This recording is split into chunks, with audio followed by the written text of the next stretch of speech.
Hi, good afternoon everybody. Hope you're all still awake. My name's Ranjit Singh. I'm from Genie Solutions.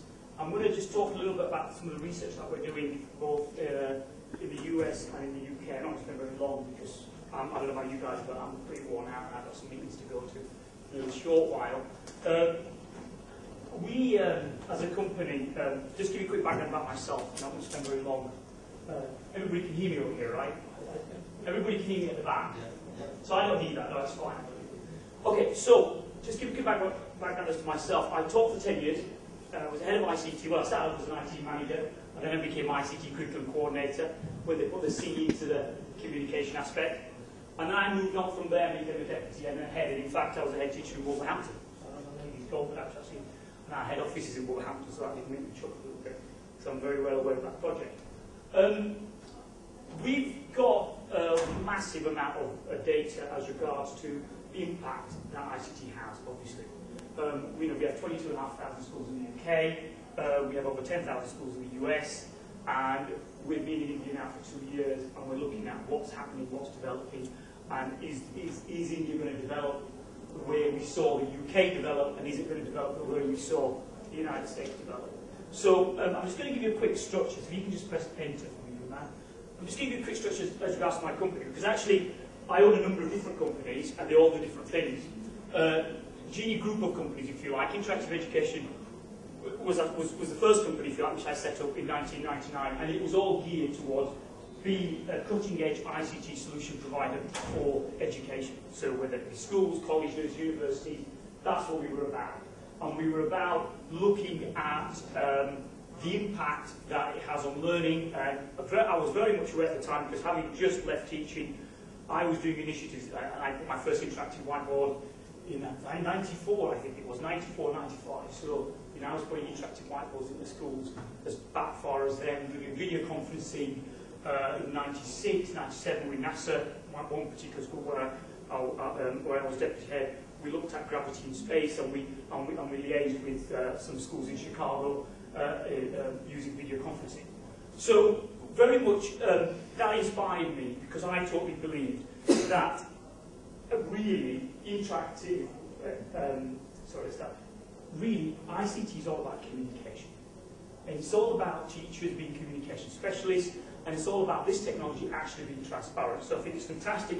You've got all the research there, you can see kids are all excited. I think we've got 7-year-old kids in India I've seen using mobile phones and texting quicker than I can type. Which doesn't surprise me. I think the research all around the world has always pretty much showed the same information, which is that children are inspired, engaged, involved in ICT. So we as the facilitators, how do we incorporate it into our teaching? What do we do and how do we do it? And so just going back to this, interactive education was the first one. Then I set up Interactive Education India. It was never set up as a sales company, it was set up as a software development company.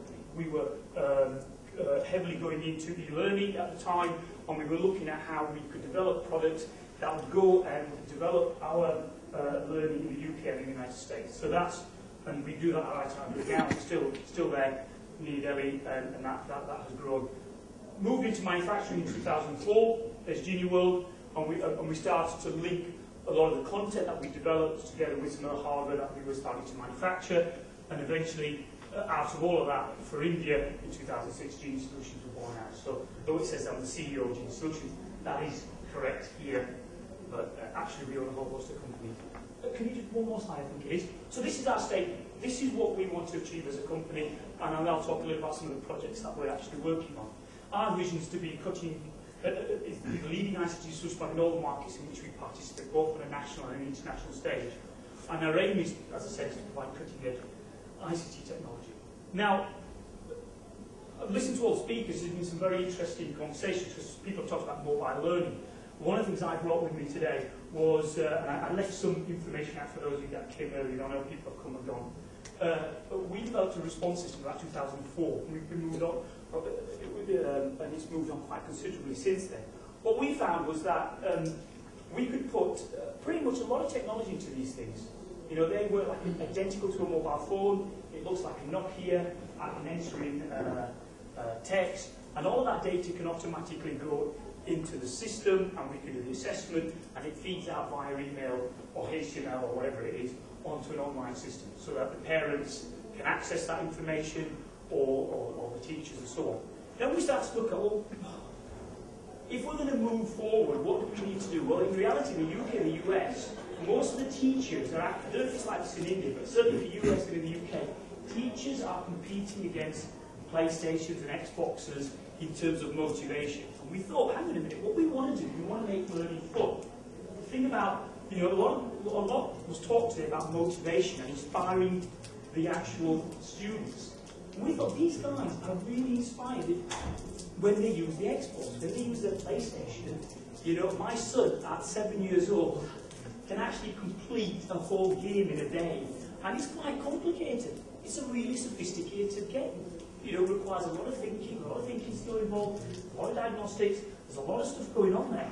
And he's able to, you know, and I remember when he was 7, because I went to see the teacher, she was teaching him Excel, and I said, you know what, my son, you're teaching him step by step, but just leave him alone for a little while. Let's see how he gets on his own. Let's see if you can work out where to file and print and whatever it is. And he's quite an inquisitive guy. And he was able to do that. So sometimes I think we as teachers have also got to be very careful about how we incorporate ICT and where it's going.